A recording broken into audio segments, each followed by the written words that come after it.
चलिए बात करते हैं क्लास 12th पॉलिटिकल साइंस की पहला चैप्टर है, सेकंड बुक राष्ट्र निर्माण की चुनौतियाँ। ठीक है, अब देखो ये थोड़ा सा वर्ड है, आपको समझना पड़ेगा कि वर्ड को पहले ही समझना बहुत जरूरी है। राष्ट्र निर्माण की चुनौतियाँ। अब राष्ट्र निर्माण मतलब क्या था?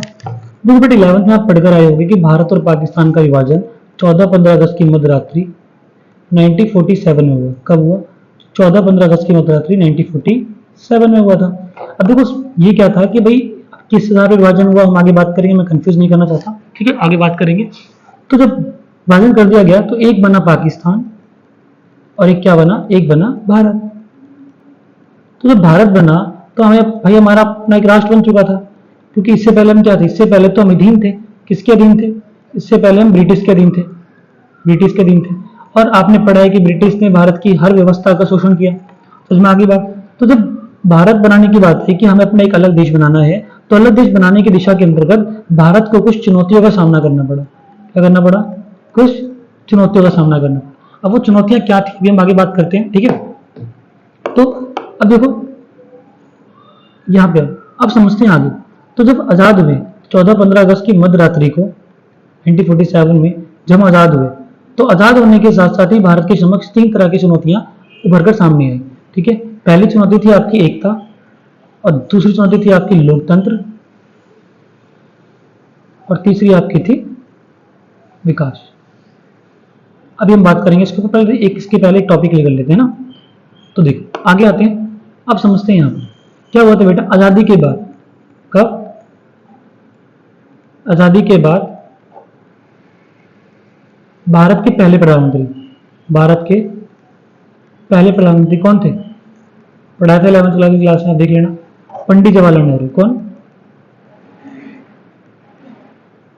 पंडित जवाहरलाल नेहरू। इन्होंने क्या किया था बेटा? संविधान सभा में। कहां पर? इन्होंने संविधान सभा में, ध्यान रखना, इन्होंने संविधान सभा में एक भाषण दिया। क्या दिया? एक भाषण दिया। यहां तो बात समझ में आई। कहानी क्या थी समझो। पंडित जवाहरलाल नेहरू ने आजादी के बाद क्या किया? संविधान सभा के अंतर्गत एक प्रसिद्ध भाषण दिया। क्या दिया था? एक भाषण दिया था। क्लियर? इसी को क्या बोला गया था? Trust with destiny. क्या बोला गया? Trust with destiny. यहां पर ध्यान रखना, क्वेश्चन 1 नंबर का आता है ट्रस्ट विद डेस्टिनी क्या था? तो आप साधारण शब्दों में कह सकते हो कि आजादी के बाद पंडित जवाहरलाल नेहरू द्वारा संविधान सभा में एक प्रसिद्ध भाषण दिया गया, इसी को ही ट्रस्ट विद डेस्टिनी कहा गया। अब ये भी आता है कि पूछ लेगा ट्रस्ट विद डेस्टिनी क्या था? एक नीति थी, भाषण था, किसी का नाम था, तो आप भाषण पर टिक लगाओगे। ये क्या था? एक सामान्यतः एक भाषण था। तो यहाँ पर 1 नंबर आपको क्लियर हो गया कि आजादी के बाद पंडित जवाहरलाल नेहरू ने संविधान सभा में एक प्रसिद्ध भाषण दिया, उसमें क्या बोला गया? Trust with destiny. समझ आ गया? मैं आपको स्थानों के चक्कर में, विभाजन के चक्कर में डालकर फंसाना नहीं चाहता। ठीक है, ये सच चीजें मैंने 11 में क्लियर कर दी, और आगे हम बात करेंगे जब हम पढ़ेंगे विभाजन का दौर, विभाजन कैसे हुआ था, विभाजन का आधार क्या था। इसके दौरान भी कुछ चुनौतियां आई थी, वो 4 नंबर क्वेश्चन है। कई बच्चे कंफ्यूज आते हैं, वो क्वेश्चन पूछता है कि विभाजन के दौरान उत्पन्न होने वाली चुनौतियां। ठीक है, यहाँ और बच्चे समझ जाते हैं कि ये वाला एकता, लोकतंत्र और विकास, लेकिन दोनों में बड़ा अंतर है। अगर आपसे ये पूछेगा तो बोलेगा विभाजन के दौरान उत्पन्न होने वाली चुनौतियां, अगर आपसे ये पूछेगा तो बोलेगा विभाजन के बाद उत्पन्न होने वाली चुनौतियां। भाषण में आगे बात, तो ये थोड़ा सा फैक्ट है, आपको समझना होगा। ठीक है, आगे चलते हैं। देखो यहाँ पर एक मैप है, मैप समझते एक चीज। देखो ये आपका क्या है? पूरा पाकिस्तान। ठीक है, पाकिस्तान का निर्माण करो, और ये आपका क्या है? बांग्लादेश। ठीक है, इन तीनों का संयुक्त रूप ही हम पहले कहते हैं ब्रिटिश भारत। क्या बोलेंगे? ब्रिटिश भारत। ठीक है, याद करो जब हम 11th में थे तो मैंने एक चीज पढ़ाई थी, जब कॉन्स्टिट्यूशन असेंबली बनाई गई थी शुरुआत में कितने मेंबर थे? 389। कितने मेंबर थे? 389। लेकिन जब विभाजन हुआ, जब विभाजन हुआ तो विभाजन के बाद ये सदस्य संख्या कितनी रह गई? 299। इसका मतलब उस समय पहले इसमें ब्रिटिश भारत के संदर्भ में देखा जाए तो पाकिस्तान के सदस्य भी शामिल थे, और जब विभाजन हो गया तो वो लोग पाकिस्तान चले गए, तो सदस्य संख्या घट गई। तो ये जो पूरा मैप दिख रहा है आपको, ये पूरा भारत, ये पूरा भारत है हमारा। ठीक है, और ये आपका बांग्लादेश, और ये आपका पाकिस्तान। देखो इसको पहले हम पूरी पाकिस्तान कहते थे, क्या कैसे बनाया गया पूर्वी पाकिस्तान को हम विभाजन पढ़ेंगे, सब समझाऊंगा। ठीक है, और इसको बोलते थे हम पश्चिमी पाकिस्तान। क्या बोलते थे इसको? पश्चिमी पाकिस्तान। ये सब मैं वहां क्लियर करूंगा, डोंट वरी। ठीक है, क्लियर? अब आते हैं आगे, प्लस डेस्टिनी क्या समझ में आ गया। ठीक है, अब आगे चलते हैं। यहाँ पर एक क्वेश्चन भी था कि दो, मैं आपको पॉइंट टू पॉइंट वही क्वेश्चन बता रहा हूँ जो पेपर में आते हैं। ठीक है, यहाँ पे क्वेश्चन था कि आजादी के बाद, एक क्वेश्चन ये भी है कि आजादी के बाद भारत के लोग किन दो बातों पर सहमत थे? किन दो बातों पर सहमत थे? ध्यान रखना, आजादी के बाद भारत के लोग दो बातों पर सहमत थे। आजादी के बाद कह लो या अलग कहानी आगे को, पहले भी बहुत सहमत थे इस बात से। ठीक है, देखो मान लो किसी के अधीन हो, आपके पास क्षमता नहीं है, आपको अपने मन के हिसाब से कार्य करने की क्षमता नहीं है, आप कुछ अपने मन से कार्य नहीं कर सकते, तो आपको कैसा लगेगा? ऑब्वियसली बुरा लगेगा। तो कहानी यही थी कि उस समय जब ये हम ब्रिटिश के अधीन थे, तो भारत के लोग समझ चुके थे कि हम ब्रिटिश के अधीन हैं और हम अपनी मर्जी से कुछ कार्य नहीं कर सकते। तो क्या देखा गया, उन्होंने कहा कि पहली चीज उन्होंने पहली मन बना लिया था कि आजादी के बाद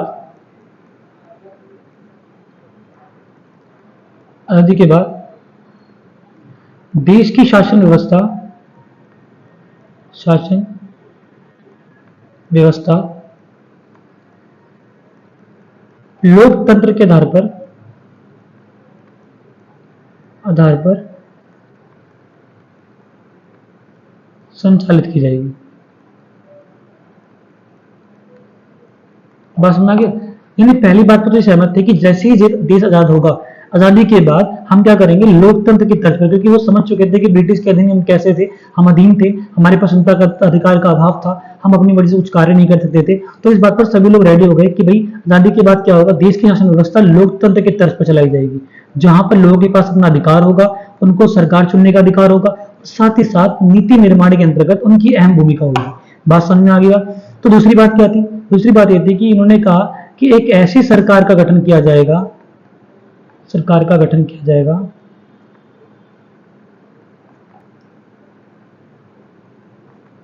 जो सभी के लिए कार्य करे। बात समझ में आई? यानी ये दो बातों पर है, एक तो लोकतंत्र और एक या तो कह लो सामाजिक कल्याण वाली सरकार।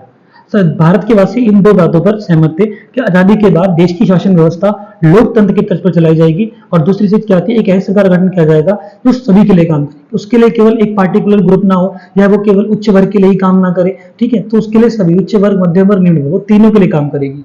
बात समझ में आगे बात? तो एक ऐसी सरकार का गठन किया जाएगा। अब आते हैं, देखो यही से क्वेश्चन बनता है कि आजादी के बाद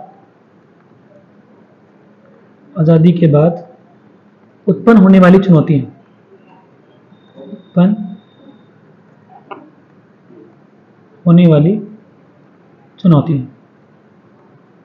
ये क्वेश्चन ध्यान रखना, यहां पर ये आपको ध्यान रखना है कि ये बात की बात कर रहा है, यही बच्चे कंफ्यूज होते हैं, क्योंकि आगे हम पढ़ेंगे विभाजन के दौरान उत्पन्न होने वाली चुनौतियां, तो यही कंफ्यूज नहीं होना है आपको। ठीक, बच्चे क्या करते हैं, विभाजन के दौरान वाले में ये तीनों लिख के चले आते हैं, जो कि आपको नंबर नहीं मिलेगा, पहले बता रहा हूं।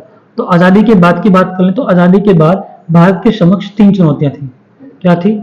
3 चुनौतियां। पहली चुनौती थी एकता की, यानी यूनिटी की। दूसरी चुनौती थी डेमोक्रेसी यानी लोकतंत्र की।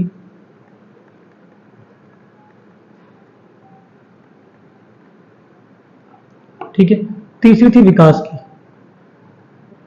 यानी कि डेवलपमेंट की। मैंने बता ही दिया, क्योंकि उस समय लोग पूरी बात से सहमत थे कि भाई आजादी के बाद देश की शासन व्यवस्था एक ऐसी सरकार को दी जाएगी जो सभी के लिए काम करेगी। तो सभी के लिए काम करने का मतलब विकास की बात हो गई। तो यहां पर देखो पहली बात आती है एकता की।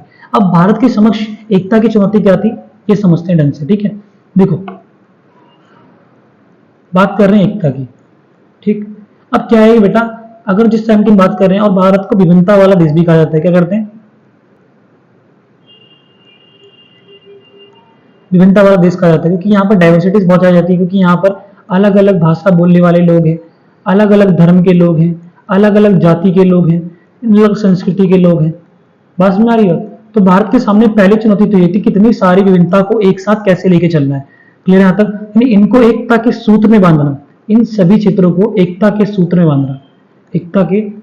बांधना, ये हमारा पहला चुनौती थी। एकता के अंतर, क्योंकि भारत अपनी विभिन्नता के लिए जाना माना जाता है।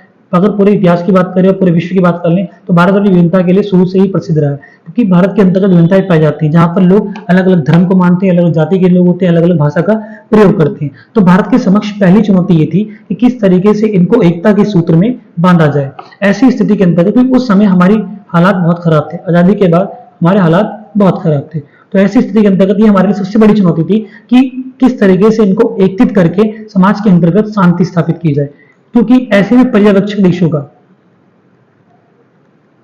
पर्यवेक्षक देशों का क्या मानना, पर्यवेक्षक मतलब ऑब्जर्व कंट्री, इनका क्या मानना था, इनका कहना था कि इतनी सारी विभिन्नता के बाद कोई देश, यानी यहाँ पे क्या है, बहुत सारी विभिन्नताएं, क्या है, बहुत सारी विभिन्नताएं। तो पर्यवेक्षक देशों का यह मानना था कि इतनी सारी विभिन्नता होने के बाद कोई भी देश ज्यादा दिनों तक एकत्रित नहीं रह सकता। लेकिन ऐसी स्थिति के अंतर्गत भारत की समक्ष चुनौती थी कि इन सभी एकता को, यानी सभी विभिन्नताओं को एकता के सूत्र में बांधना था। बात सुना गया। लेकिन पर्यवेक्षक देशों का तो मानना था, क्योंकि वो कभी चाहते नहीं थे कि भारत एक हो या भारत विकास करे, उनका तो कभी उद्देश्य ही नहीं था। लेकिन भारत के समक्ष पहले चुनौती तो यही थी कि किस तरीके से इन सभी अलग अलग जाति, अलग अलग धर्म, अलग अलग भाषा के बोलने वाले लोगों को एकता के सूत्र में बांधा जाए और समाज में किस प्रकार शांति स्थापित की जाए, ये पहली चुनौती थी। ठीक है, अगला आते हैं दूसरा। दूसरा आपका लोकतंत्र। अब जैसे मैंने बताया था कि आजादी के पहले भी लोग एक दो बातों पर सहमत थे, सरकार और एक दूसरे आपका लोकतंत्र। तो लोकतंत्र में क्या बोला गया था कि भाई हम क्या करेंगे, देश की शासन व्यवस्था लोकतंत्र के आधार पर संचालित की जाएगी। समझ गया, लोकतंत्र के आधार पर, जहां पर लोगों के पास भी अपने एक अधिकार होंगे और लोगों को भी वोट देने का अधिकार होगा, वोट देने का अधिकार, यानी मत देने का अधिकार, क्योंकि वो चाहते थे कि ऐसी सरकार का गठन करें जो वो अपने मन से करे, यानी कि वो अपने विचारों के आधार पर सरकारों का गठन करें। बात समझ आ गई। यानी सरकार के गठन के अंतर्गत लोगों की यानी जनता की भूमिका प्रखर हो।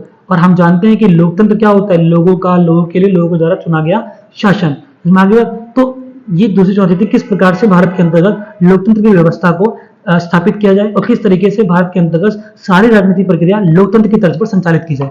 लेकिन बात यहाँ पर क्या थी कि कुछ पर्यवेक्षक देश, कौन, कुछ पर्यवेक्षक देश, पर्यवेक्षक देश मतलब होता है ऑब्जर्व कंट्री जो करते हैं। और पर्यवेक्षक देश कौन होगा, ब्रिटिश लोग, अंग्रेज लोग, वेस्टर्न की बात कर ले तो वो क्या थे, उन्होंने कटाक्ष कटा, यानी उन्होंने कह दिया कि भारत के अंतर्गत भारत जिस लोकतंत्र का सपना देख रहा है वो लोकतंत्र का सपना कहीं पूरा नहीं हो सकता। लेकिन ऐसा उन्होंने क्यों कहा, तो इसके पीछे उन लोगों ने दो तर्क दिए। कहा कि लोकतंत्र केवल वही शिक्षित हो पाया, यानी वही सफल हो पाया है जहां के लोग क्या हो, शिक्षित हो, पहली चीज शिक्षित हो। दूसरा, जहां जो देश अमीर हो। उनका कहना था कि लोकतंत्र केवल वही सफल हो पाया है जहां के लोग शिक्षित हो और जहां जो देश अमीर हो। अब शिक्षित की बात कर लें तो उस हिसाब से देखा जाए तो भारत के अंतर्गत उस टाइम पर केवल 85% ऐसे लोग थे जिनको नहीं पता था चुनाव क्या होते हैं। आप ये कह लो कि साधारण से 15% लोग ऐसे थे जो शिक्षित थे, क्या थे, और 85% लोग शिक्षित नहीं थे। वास्तव में ये 85% लोगों को नहीं पता था कि चुनाव क्या होता है। साधारण शब्दों में कह लें कि उनको पढ़ाई या शिक्षित उसमें कोई रुचि नहीं थी, यानी वो शिक्षित नहीं थे, केवल 15% ही लोग शिक्षित थे। अब आते हैं अमीर। अगर हम बात कर लें आजादी के बाद तो हमारी अर्थव्यवस्था की हालत कैसी थी, अर्थव्यवस्था दयनीय थी, दयनीय मतलब खराब थी। बात समझ में आ गई बात। तो दोनों ही लिहाज से भारत क्या था, पीछे था। तो ऐसी स्थिति के अंतर्गत भारत के समक्ष चुनौती थी कि क्या वो इतनी कम साक्षरता दर को लेकर और अपनी आर्थिक व्यवस्था को सुधारते हुए क्या वो लोकतंत्र स्थापित कर पाएगा। ऐसी स्थिति के अंतर्गत पर्यवेक्षक देशों ने हमारे देश के ऊपर व्यापक स्तर पर उन्होंने, यानी अमेरिका की बात कर लें, बाकी अन्य देशों की बात कर लें, तो उनके न्यूज़पेपर में साफ साफ इस बात पर कटाक्ष कसा गया है कि भारत जिस लोकतंत्र की स्थापना कामना कर रहा है वो केवल उसके लिए काल्पनिक दुनिया है। भारत के अंतर्गत कभी लोकतंत्र स्थापित नहीं हो सकता। लेकिन आपको बता दूं कि जब हमने अपनी कॉन्स्टिट्यूशन बनाई और दूसरी बात अक्टूबर 1951 से लेकर फेब 1952 तक पहला इलेक्शन चला। अमूमन इसे 1952 का इलेक्शन माना जाता है।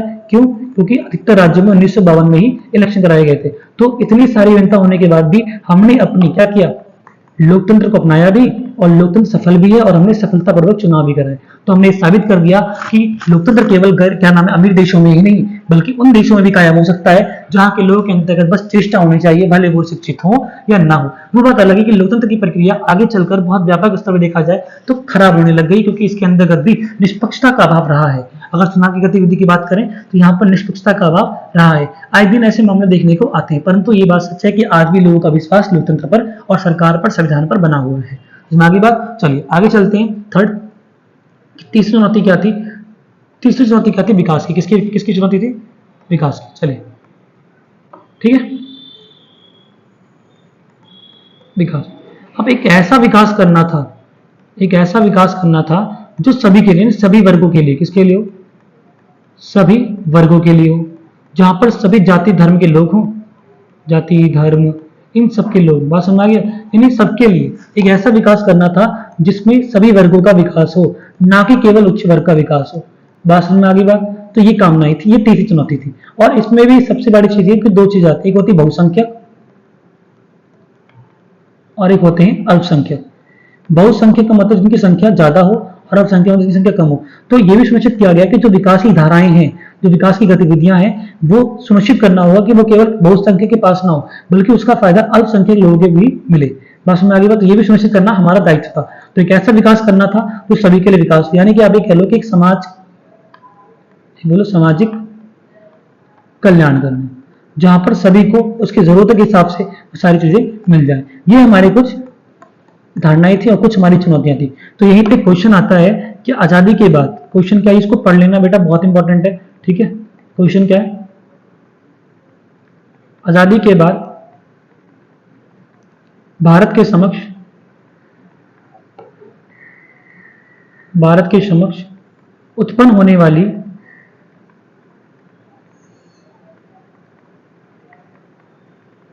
तीन चुनौतियों की व्याख्या कीजिए। या विभिन्न चुनौती, देखो तीन कभी कभी मेंशन भी कर देता है और कभी मेंशन नहीं भी करता, ध्यान रखना। चुनौतियों की व्याख्या कीजिए। बात समझ में आ गई? हम थोड़ा थोड़ा पढ़ेंगे और अच्छे से पढ़ेंगे, ठीक है। जितना मैंने आपको समझाया है आप अपनी बुक में देखना, और ये क्वेश्चन जो मैंने क्वेश्चन बताए, ये वाला क्वेश्चन, इस क्वेश्चन को लिखने की कोशिश करना। अगर कुछ डाउट होता है तो मुझसे पूछ सकते हो। समझ आ गई बात? कुछ भी डाउट होता है तो आप कमेंट कर सकते हो, या कोई कॉन्सेप्ट समझ में नहीं आता, ठीक है। अब आगे हम बात करेंगे विभाजन की बात, तो वो हम नेक्स्ट वीडियो में करेंगे, ठीक है। थोड़ा थोड़ा पढ़ेंगे ताकि आपको चीज समझ में आ जाए, ठीक। कोई दिक्कत, बाकी आपको उसके नोट्स भी मिल जाएंगे, डोंट वरी, ठीक है, क्लास के लास्ट में। और नोट्स के लिए आप हमारे टेलीग्राम चैनल को ज्वाइन कर सकते हैं, ठीक है। चलिए मिलते हैं नेक्स्ट क्लास में।